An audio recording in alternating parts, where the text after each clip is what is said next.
Study IQ IAS, अब तैयारी हुई अफोर्डेबल। दोस्तों, हमारी पार्लियामेंट का साल का last session, that is the winter session, it has come to an end. कल ही वो सेशन एंड हुआ है और सेशन काफी इवेंटफुल रहा है।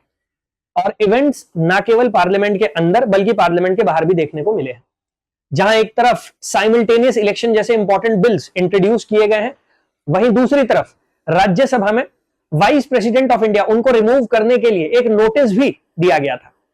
इसके साथ साथ लास्ट वर्किंग डे पर पार्लियामेंट के बाहर धरना प्रदर्शन भी देखने को मिला, जहां पर कांग्रेस और बीजेपी आमने सामने थी, तो दोनों ने ही प्रोटेस्ट लॉन्च करवाए हैं। इनफैक्ट राहुल गांधी जी के खिलाफ तो FIR भी लॉन्च हो गई है। तो आइए समझते हैं कितना इवेंटफुल रहा विंटर सेशन, कितना प्रोडक्टिव रहा, कितने बिल्स इंट्रोड्यूस किए गए, कितने बिल्स पास हो गए, ओवरऑल हमारी पार्लियामेंट का रिपोर्ट कार्ड कैसा रहा विंटर सेशन में, आइए उसे अंडरस्टैंड करते हैं।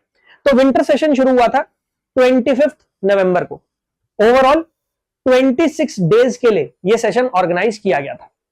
इन 26 दिनों में लोकसभा में 20 सिटिंग्स ऑर्गेनाइज की गई और राज्यसभा में 19 सिटिंग्स कंडक्ट की गई थी। बट अनफॉर्चुनेटली अगर मैं लोकसभा की बात करता हूं तो लोकसभा ने एक्सपेक्टेशन से बहुत कम घंटे काम किया है। ओवरऑल 52%, मतलब अगर 100 घंटे रिजर्व किए गए थे तो उसमें केवल 52 घंटे ही ऐसे हैं जिसके लिए लोकसभा में कार्रवाई हुई है, मतलब बिल्स इंट्रोड्यूस किए गए हैं या फिर क्वेश्चंस पूछे गए मिनिस्टर्स से। अगर मैं राज्यसभा की बात करता हूं तो उसकी प्रोडक्टिविटी तो और बहुत खराब है। राज्यसभा में केवल 39% फंक्शनैलिटी देखने को मिली है, तो मतलब ओवरऑल 39% ही वो काम कर पाई। और ऐसा इस वजह से क्योंकि जब भी कोई इंपॉर्टेंट बिल इंट्रोड्यूस किया गया या फिर जब भी कोई इंपॉर्टेंट क्वेश्चंस रेज किए गए तो वहां पर डिसरप्शंस बहुत हुए और इसी वजह से हाउस प्रॉपर्ली फंक्शन नहीं कर पाए। तो ओवरऑल अगर मैं दोनों हाउस की फंक्शनैलिटी की बात करता हूं, प्रोडक्टिविटी की बात करता हूं, तो वो 50% भी नहीं रही है कंबाइन करके। बट इसका मतलब ये नहीं है कि बिल्स इंट्रोड्यूस नहीं हुए हैं या इंपॉर्टेंट बिल्स पास नहीं हो पाए। ओवरऑल लोकसभा में 5 बिल्स इंट्रोड्यूस हुए थे और लोकसभा ने इस सेशन में 4 बिल्स को पास भी किया। अब ये पांचों के पांचों बिल जो इंट्रोड्यूस किए गए थे, पांचों के पांचों पास नहीं हुए हैं। इनफैक्ट इन 4 बिल्स में काफी बिल्स ऐसे भी हैं जो प्रीवियस सेशंस में इंट्रोड्यूस किए गए थे, तो जो इस सेशन में बिल इंट्रोड्यूस किए गए वो सारे के सारे बिल पास नहीं हो पाए। लेकिन फिर भी लोकसभा से 4 बिल पास करा लिए गए हैं और राज्यसभा में 3 बिल्स पास हुए हैं, जिनमें 2 इंपॉर्टेंट बिल है। सबसे पहला है भारतीय वायुयान विधेयक 2024। सिविल एविएशन सेक्टर को रेगुलेट करने के लिए 1934 में इंडिया में एक बिल लाया गया था, दैट इज एयरक्राफ्ट एक्ट 1934। तो 1934 से ही ये एक्ट इंडिया में सिविल एविएशन सेक्टर को रेगुलेट कर रहा है। लेकिन इस एक्ट में बहुत सारे अमेंडमेंट हो चुके थे, तो फाइनली ऑल टुगेदर इस एक्ट को ही रिप्लेस कर दिया गया और इसकी जगह एक नया एक्ट आ गया है, भारतीय वायुयान विधेयक 2024। हालांकि इस विधेयक में भी ज्यादातर प्रावधान पुराने एक्ट से ही बोरो कर लिए गए, बट फिर भी सिविल एविएशन सेक्टर के लिए अच्छी खबर है कि एक नया बिल जो है वो लाया गया मॉडर्न फीचर्स के साथ। सिमिलरली एप्रोप्रिएशन नंबर 3 बिल 2024 में हमारे यहां लोकसभा के चुनाव भी हुए थे और नई सरकार बनी। जब नई सरकार बनी तो नए सिरे से बजट भी लाया गया। अब बजट में जो पैसा सैंक्शन करवाया गया था लोकसभा से, कुछ स्कीम्स के लिए वो पैसा कम पड़ रहा था और इसीलिए सप्लीमेंट्री बजट या फिर सप्लीमेंट्री ग्रांट्स लाई गई थी। अब वो सप्लीमेंट्री ग्रांट्स पास करवा ली गई हैं और जब आप सप्लीमेंट्री बजट को पास करवा लेते हैं तो उस पैसे को कंसोलिडेटेड फंड ऑफ इंडिया से निकालने के लिए आपको एप्रोप्रिएशन बिल भी पास कराना पड़ता है। तो यही है वो एप्रोप्रिएशन बिल जो इस सप्लीमेंट्री बजट को इंप्लीमेंट करने के लिए पास करवा लिया गया। तो ये 2 इंपॉर्टेंट बिल है जो दोनों हाउस से पास हो गए। अब अगर मैं बात करता हूं कौन कौन से और इंपॉर्टेंट बिल्स इंट्रोड्यूस किए गए थे जो पास अभी तक नहीं हुए। सबसे पहले constitution 129th amendment bill 2024। Proposal आया है साइमल्टेनियस इलेक्शन का। साइमल्टेनियस इलेक्शन का मतलब यह होता है 5 साल में एक बार चुनाव कराना। तो लोकसभा, राज्यों में विधानसभा और हमारे यहां ऐसी यूनियन टेरिटरीज जिनके पास अपनी लेजिस्लेटिव असेंबली है, जिसमें दिल्ली, पुडुचेरी और जम्मू और कश्मीर शामिल है, इन सभी के चुनाव एक साथ करवा लेना। तो 5 साल में एक ही बार चुनाव हो, that is simultaneous election. Simultaneous election का प्रपोजल आया है कॉन्स्टिट्यूशन 129th अमेंडमेंट बिल के थ्रू। इसी के साथ साथ जब आप साइमल्टेनियस इलेक्शन कंडक्ट करवाएंगे तो ऐसी यूनियन टेरिटरीज जिनके पास लेजिस्लेटिव असेंबली है उनके इलेक्शंस को भी आपको सिंक्रोनाइज करना पड़ेगा लोकसभा के इलेक्शन के साथ। उसके लिए बिल लाया गया है union territories law amendment bill. इसके साथ साथ मर्चेंट शिपिंग बिल इंट्रोड्यूस किया गया है। इंडिया में मर्चेंट शिप्स उनको रेगुलेट करने के लिए, जो हमारे यहाँ कोस्टल रीजन्स में पोल्यूशन देखने को मिलता है मर्चेंट शिप्स की वजह से, उसको रेगुलेट करने के लिए बिल लाया गया। तो ये बिल फोकस करता है शिप्स के रजिस्ट्रेशन, मैरीटाइम ट्रेनिंग, सी फेयर वेलफेयर और पोल्यूशन कंट्रोल। इसके साथ साथ एक और बिल लाया गया कोस्टल शिपिंग के लिए, coastal shipping bill 2024 aims to regulate vessels engaged in trade within India's coastal water. तो इंडिया के कोस्टल वाटर में जो भी शिप्स प्लाई करेंगे उनको रेगुलेट करने के लिए ये बिल्स इंट्रोड्यूस किए गए हैं। अगेन सारे के सारे बिल लोकसभा से पास नहीं हुए, स्पेशली अगर मैं बात करता हूं साइमल्टेनियस इलेक्शंस। अभी आगे चल के इसके बारे में बात करेंगे कि इस बिल को रेफर किया गया ज्वाइंट कमिटी को। अब कुछ बिल्स ऐसे भी थे जो पिछले सेशंस में इंट्रोड्यूस हो गए थे, वो लोकसभा से पास करवा लिए गए, जिसमें आ जाता है बैंकिंग लॉ अमेंडमेंट बिल 2024, तो लोकसभा ने इसे पास कर दिया है। रेलवे अमेंडमेंट बिल 2024, ये भी लोकसभा से पास हो गया। And finally disaster management amendment bill 2024, जो हमारे यहां डिजास्टर मैनेजमेंट एक्ट है उसमें अमेंडमेंट करने के पर्पज से लाया गया। तो ये सारे के सारे बिल जो है ये पहले इंट्रोड्यूस हुए थे पिछले सेशंस में, इनको पास करा लिया गया लोकसभा से। अब अगर मैं बात करता हूं इनके अलावा और कौन कौन से इंपॉर्टेंट बिल्स ऐसे हैं जो पास कराए गए या इंट्रोड्यूस किए गए थे। इसके साथ साथ 75 इयर्स हो गए हैं इंडिया के कॉन्स्टिट्यूशन को अडॉप्ट किए हुए, तो कैसे उसे सेलिब्रेट किया गया पार्लियामेंट में, चलिए उसको भी अंडरस्टैंड करते हैं। बस वहां तक चलने से पहले इतना आपको रिमाइंड करा दूं कि अगर आप एक यूपीएससी एस्पिरेंट है और आप अपनी तैयारी को और मजबूत करना चाहते हैं तो आप स्टडी आईक्यू के इन बैचेस में हमारे साथ जुड़ सकते हैं। स्टडी आईक्यू पर आपको फाउंडेशन बैचेस भी मिल जाएंगे, जहां पर आपका प्रीलिम्स और मेंस दोनों एक साथ हम प्रिपेयर करवाते हैं, और आपको सक्सेस इन प्रीलिम्स बैच 2025 के एस्पिरेंट्स के लिए ये भी मिल जाएगा। आपको जिस भी बैच की नीड है उसमें आप एडमिशन ले सकते हैं। एडमिशन लेने के लिए आप एसी लाइव कोड लगा लीजिएगा जिससे आपको डिस्काउंट मिल जाए। अगर आप यूट्यूब के थ्रू ही तैयारी करना प्रेफर करते हैं तो ये टेलीग्राम चैनल है, आप इस टेलीग्राम चैनल पर मेरे साथ जुड़ सकते हैं और ऐसे इंपॉर्टेंट इश्यूज को कवर कर सकते हैं, प्लस पॉलिटी, करंट अफेयर्स, उनकी जो लाइव क्लासेस होती है आप उन्हें भी अटेंड कर सकते हैं यूट्यूब पर। तो उसके लिए ये टेलीग्राम चैनल है, इसको ज्वाइन कर लीजिएगा। अब बहुत सारे ऐसे बिल्स भी हैं जो पेंडिंग पड़े हुए, और अभी से नहीं कई डेकेड से पेंडिंग पड़े। इस विंटर सेशन में उनके ऊपर कोई डिसीजन मेकिंग नहीं हो पाई, उन्हें पास नहीं करवाया जा सका। तो कौन कौन से ऐसे बिल है? So long standing pending bills, pesticide management bill 2020 में लाया गया था, अभी तक पास नहीं हो पाया। Indian medicine and homeopathy pharmacy bill 2025, seeds bill 2004 और दिल्ली रेंट अमेंडमेंट बिल 1997। अब आप देख सकते हैं 1997 से बिल पेंडिंग पड़ा है, लेकिन फिर भी हमारी पार्लियामेंट 50% भी फंक्शनिंग नहीं कर पा रही। इसके साथ साथ कुछ ऐसे बिल्स भी हैं जो रिसेंटली इंट्रोड्यूस किए गए थे, carriage of goods by sea bill 2024, तो ये भी अभी पेंडिंग पड़ा है, इस पर भी कोई एक्शन नहीं लिया गया। As the session concluded 33 bills remained pending in parliament, highlighting the extensive legislative backlog। तो 33 बिल्स ऐसे हैं जो पेंडिंग पड़े हैं, जिनको लेकर कोई एक्शन नहीं लिया गया है, लेकिन हां पार्लियामेंट के बाहर धरना प्रदर्शन जरूर हुआ है, जहां पर एक दूसरे के ऊपर आरोप लगाए जा रहे हैं। अगर यही टाइम पार्लियामेंट के अंदर यूटिलाइज कर लिया जाता तो ऐसे इंपॉर्टेंट बिल्स जो पेंडिंग पड़े शायद उन पर एक इन्फॉर्म डिबेट डिस्कशन हो पाता, और इन्हें एक्सेप्ट करना है, रिजेक्ट करना है, उसके बारे में एक डिसीजन तो लिया जाता। चलिए कोई बात नहीं। नाउ जैसे मैं आपसे बोल रहा था कि लोकसभा सिर्फ 52% प्रोडक्टिविटी शो कर पाई और राज्यसभा केवल 39%। अब यहां पर भी आप देख सकते हैं क्वेश्चन आर। क्वेश्चन आर एक बहुत इंपॉर्टेंट डिवाइस है जिसके थ्रू पार्लियामेंट गवर्नमेंट के ऊपर कंट्रोल एक्सर्ट करती है, उसकी अकाउंटेबिलिटी इंश्योर करती है, क्योंकि क्वेश्चन आर में जो एमपीज हैं वो क्वेश्चन पूछते हैं और मिनिस्टर्स को जवाब देना पड़ता है, तो इसके थ्रू गवर्नमेंट की अकाउंटेबिलिटी इंश्योर होती है, बेस्ट मेथड माना जाता है। बट अगर मैं बात करता हूं राज्यसभा की, did not function for 15 out of 19 days. 19 sitting organise की गई थी राज्यसभा की, उसमें से 15 में क्वेश्चनर हो ही नहीं पाया। अगर मैं लोकसभा की बात करता हूं, did not function for more than 10 minutes on 12 out of 20 days. वहां पर 20 दिन के लिए सेशन ऑर्गेनाइज किया गया था, उसमें से 12 दिन ऐसे हैं जहां 10 मिनट से ज्यादा क्वेश्चनर चला ही नहीं। ये वो इंपॉर्टेंट घंटा है जहां पर एमपीज को मौका मिलता है कि आप सवाल पूछिए और मिनिस्टर्स को जवाब देना पड़ेगा। इसी के थ्रू तो गवर्नमेंट की अकाउंटेबिलिटी इंश्योर होती है, पार्लियामेंट की तरफ, हमारी तरफ। बट क्वेश्चनर ऑर्गेनाइज ही नहीं हो पा रहे, तो कैसे आप अकाउंटेबिलिटी इंश्योर करेंगे, कैसे आप सवाल पूछेंगे? डिसरप्शन से बेटर यह है कि सवाल पूछिए ना और मौका दीजिए सरकार को जवाब देने का।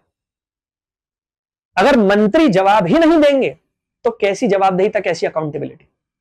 हां, यह अच्छी बात है कि कॉन्स्टिट्यूशन को लेकर बहुत डिस्कशन हुआ, और वो इसी वजह से क्योंकि 75 ईयर्स हो गए हैं हमारे कॉन्स्टिट्यूशन को अडॉप्ट किए। तो चलिए कम से कम इस बात की तो रिस्पेक्ट रख ली गई है कि 75 साल हो गए संविधान को अपनाए हुए, तो संविधान पर चर्चा कर ली जाए। कॉन्स्टिट्यूशन को लेकर डिस्कशन हुए हैं और 16 आवर्स का डिस्कशन लोकसभा में देखने को मिला और राज्यसभा में 18 आवर्स का डिस्कशन देखने को मिला। लेकिन इसके अलावा ना कोई हाफ एन आवर डिस्कशन, ना ही कोई शॉर्ट ड्यूरेशन डिस्कशन देखने को मिले। ये दोनों ही डिवाइसेस यूज की जाती है इंपॉर्टेंट इश्यूज को उठाने के लिए। हाफ एन आवर डिस्कशन में जो इंपॉर्टेंट मुद्दे पार्लियामेंट में रेज किए गए हैं उन्हीं से संबंधित सवाल आप पूछ सकते हैं। शॉर्ट ड्यूरेशन डिस्कशन में लगभग 2 घंटे किसी इंपॉर्टेंट इशू के ऊपर डिस्कशन करवाया जाता है। क्या देश में इंपॉर्टेंट इश्यूज खत्म हो गए कि ना तो हाफ एन आवर डिस्कशन हुआ, ना ही कोई शॉर्ट ड्यूरेशन डिस्कशन हुआ पूरे सेशन में? इनफैक्ट यही नहीं, एक और इंपॉर्टेंट डिवाइस होती है, that is adjournment motion. Lok Sabha में एडजर्नमेंट मोशन लाया जा सकता है, स्थगन प्रस्ताव। जब लोकसभा में एडजर्नमेंट मोशन इंट्रोड्यूस किया जाता है तो लोकसभा की कार्यवाही को रोक दिया जाता है, और एडजर्नमेंट मोशन में जो इंपॉर्टेंट इशू उठाया गया है, जिसको लेकर पूरे देश में डिबेट्स, डिस्कशंस चल रही हैं, उनके ऊपर पार्लियामेंट में चर्चा करवा ली जाती है। कुछ ऐसी ही डिवाइस राज्यसभा में भी इंट्रोड्यूस की जा सकती है, और वो है रूल 267। तो जैसे लोकसभा में एडजर्नमेंट मोशन है जहां पर किसी इंपॉर्टेंट पब्लिक इशू के ऊपर लगभग 2.5 घंटे डिस्कशन करना पड़ता है, राज्यसभा में भी ऐसी ही एक डिवाइस है, दैट इज रूल नंबर 267। बहुत सारे नोटिस जरूर दिए गए थे एडजर्नमेंट मोशन को लेकर, लेकिन स्पीकर ऑफ लोकसभा ने एक भी एडजर्नमेंट मोशन एक्सेप्ट नहीं किया। इसके साथ साथ अगर मैं राज्यसभा की बात करता हूं, तो राज्यसभा जहां पर हमारे वाइस प्रेसिडेंट जगदीप धनखड़ जी वो चेयरमैन है, और उनको हटाने के लिए एक नोटिस भी इंट्रोड्यूस किया गया था। उन्होंने तो एमपीज को हिदायत दी है, उन्होंने कहा है कि भाई रोज रोज रूल नंबर 267 का यूज करना सही नहीं है। Indiscriminate use of rule 267 on daily basis should be introspected. तो बार बार रूल 267 के अंडर नोटिस देना यह ठीक नहीं है। हालांकि अगर देखा जाए बात बिल्कुल सही है, क्योंकि रूल नंबर 267 के अंडर अगर नोटिस दिया जाता है तो राज्यसभा की जो नॉर्मल प्रोसीडिंग है उनको रोक दिया जाता है, और फिर उस इंपॉर्टेंट इशू के ऊपर लगभग 2-2.5 घंटे डिस्कशन किया जाता है। तो बार बार तो इसे इंट्रोड्यूस नहीं करना चाहिए, बट पूरे सेशन में लोकसभा में एक भी एडजर्नमेंट मोशन ना आए, उस पर डिबेट ना हो, उस पर डिस्कशन ना हो, और जो लाने की कोशिश भी की गई वो स्पीकर ने रिजेक्ट कर दिए। तो यह भी कहीं ना कहीं इंट्रोस्पेक्शन का इशू होना चाहिए। चलिए बात कर लेते हैं कॉन्स्टिट्यूशन की। एक तो अच्छी बात निकल कर आई है सेशन कि कॉन्स्टिट्यूशन के ऊपर काफी डिबेट, काफी डिस्कशन हुआ, और वो इसी वजह से क्योंकि 75 ईयर्स हो गए हैं। तो हिस्टोरिक माइलस्टोन है देश के लिए, 75th anniversary of constitution adoption, हम उसको सेलिब्रेट कर रहे हैं, और इसी वजह से आने वाले पूरे साल हम सेलिब्रेशन करेंगे। तो हमारे कॉन्स्टिट्यूशन की अगर मैं बात करता हूं, 26 नवंबर 1949 इस डेट को हमने हमारे कॉन्स्टिट्यूशन को अडॉप्ट कर लिया था, और हमारे कॉन्स्टिट्यूशन के प्रियम्बल में यह डेट मेंशन भी है as date of adoption of the constitution. आने वाला पूरा साल हम सेलिब्रेट करने वाले हैं अपने संविधान को, अपने कॉन्स्टिट्यूशन को। सो ईयर लॉन्ग सेलिब्रेशंस ऑर्गेनाइज की गई है और ये सेलिब्रेशन जो होंगी इसकी 4 थीम्स भी डिसाइड कर ली गई है। पहली है प्रियम्बल, दूसरी है नो योर कॉन्स्टिट्यूशन, बहुत सारे लोगों को तो अपने कॉन्स्टिट्यूशन के बारे में डिटेल्स पता ही नहीं होंगी। फिर है मेकिंग ऑफ द कॉन्स्टिट्यूशन, वो कॉन्स्टिट्यूएंट असेंबली जिसने 2 साल 11 महीने 18 दिन लगकर ये कॉन्स्टिट्यूशन बनाया था, उस कॉन्स्टिट्यूएंट असेंबली को भी जानना जरूरी है। और उनका थॉट प्रोसेस क्या था, किस टाइप की कंट्री स्टैब्लिश करना चाहते थे, क्या राइट्स सिटीजन्स को प्रोवाइड करना चाहते थे, वो सब पता होना भी बहुत जरूरी है। इसके साथ साथ celebrating it's glory on that day, special function भी ऑर्गेनाइज किया गया था, जिस स्पेशल फंक्शन में 2 important books president of India ने रिलीज भी की है। पहली making of the constitution of India and it's glorious journey, और दूसरी making of the constitution of India a glimpse. तो ये 2 इंपॉर्टेंट डॉक्यूमेंट्स, 2 इंपॉर्टेंट बुक्स हैं जो हमारे कॉन्स्टिट्यूशन फ्रेमिंग की जर्नी उसको डिपिक्ट करती हैं। ये दोनों ही रिलीज की गई हैं इस स्पेशल ओकेजन पे। इसके साथ साथ जैसे मैंने कहा, लोकसभा और राज्यसभा में दोनों ने मिलाकर कई घंटे कॉन्स्टिट्यूशन के ऊपर डिस्कशन जरूर किया है। तो अगर हम बात करते हैं लोकसभा की, लोकसभा में glorious journey of 75 years of the constitution इस स्पेशल थीम के ऊपर डिस्कशन हुआ और ये डिस्कशन जो है लगभग 15 घंटे 43 मिनट्स तक चला है। इसके एंड में हमारे प्रधानमंत्री ने जो भी कॉन्स्टिट्यूशन के ऊपर, सरकार के ऊपर सवाल उठे उसका जवाब भी दिया है and was replied to by the prime minister.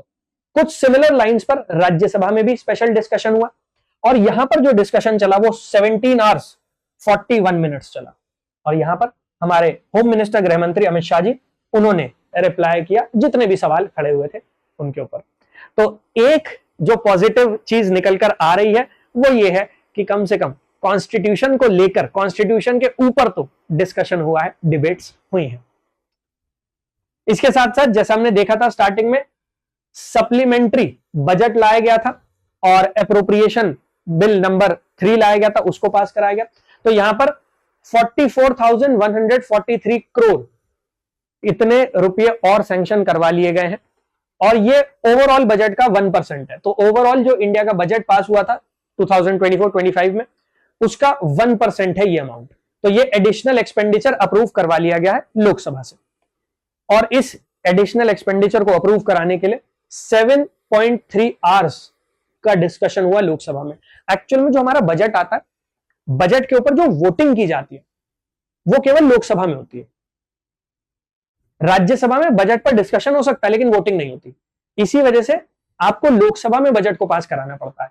तो ये जो सप्लीमेंट्री बजट लाया गया था, बेसिकली सप्लीमेंट्री ग्रांट्स थी जिन्हें पास कराया गया, इनको पास कराने में 7.3 आवर्स का समय लगा है। क्योंकि जब आप सप्लीमेंट्री ग्रांट्स लेकर आते हैं तो लोकसभा भी आपसे पूछेगी कि हमने आपको पहले ही पैसे दे दिए थे, अब आपको एडिशनल पैसे की क्यों नीड है, कहां पर आप ये पैसा इन्वेस्ट करने वाले हैं। तो वही सब प्रोसेस में, डिबेट्स डिस्कशन में 7.3 आवर्स जो है वो लग गए थे। इसके साथ साथ जो सबसे बड़ा लैंडमार्क बिल लाया गया है वो है साइमल्टेनियस इलेक्शन को लेकर। So the constitution 129th amendment bill, that is simultaneous election, one nation one election, वो बिल इंट्रोड्यूस किया गया। यह बिल लोकसभा में 17 दिसंबर को लाया गया और इसके साथ साथ एक और बिल लाया गया यूनियन टेरिटरीज से related, union territories amendment bill 2024। तो साइमल्टेनियस इलेक्शंस इंट्रोड्यूस करने के लिए 2 इंपॉर्टेंट बिल्स लाए गए। अब ये दोनों इंपॉर्टेंट बिल्स अभी पास नहीं हुए, इनको रेफर कर दिया गया है ज्वाइंट कमेटी को। ज्वाइंट कमेटी का मतलब होता है जिसमें लोकसभा राज्यसभा दोनों के मेंबर होते हैं। तो फाइनल डे पर, मतलब कल, एक ज्वाइंट कमेटी को यह बिल रेफर कर दिया गया है to give effect to mechanism of simultaneous elections to Lok Sabha, state union territory assembly, that is one nation one election. Both the bills got referred to joint parliamentary committee और ये joint parliamentary committee जो है इसमें कुल मिलाकर 39 members होने वाले हैं। 27 मेंबर्स लोकसभा के होंगे और 12 मेंबर्स होंगे राज्यसभा के। ये ज्वाइंट कमेटी अपनी रिपोर्ट नेक्स्ट सेशन में सबमिट करेगी, due by first day of last week of next session. तो जो अगला session that is the budget session, उस सेशन का जो लास्ट वीक होगा, उस लास्ट वीक के पहले दिन इस कमेटी की रिकमेंडेशन हाउस के सामने रखवाई जाएगी और फिर हमें पता लग जाएगा कि कमेटी क्या फील करती है कि क्या साइमल्टेनियस इलेक्शन ऑर्गेनाइज होने चाहिए या नहीं होने चाहिए। सो ओवरऑल ये थी हमारी पार्लियामेंट की performance in the winter session. Video पसंद आई हो तो लाइक जरूर कर दीजिएगा, शेयर कर दीजिएगा अपने फ्रेंड्स के साथ, और ऐसी इंफॉर्मेटिव वीडियोस के लिए चैनल के साथ बने रहिएगा। और अगर यूपीएससी की तैयारी कर रहे हैं, जो मैंने टेलीग्राम चैनल दिया वहां पर जुड़ जाइएगा, जिससे आप एक भी इंपॉर्टेंट सेशन ना मिस करें। थैंक यू एवरीवन, जय हिंद। स्टडी IQ IAS, अब तैयारी हुई अफोर्डेबल।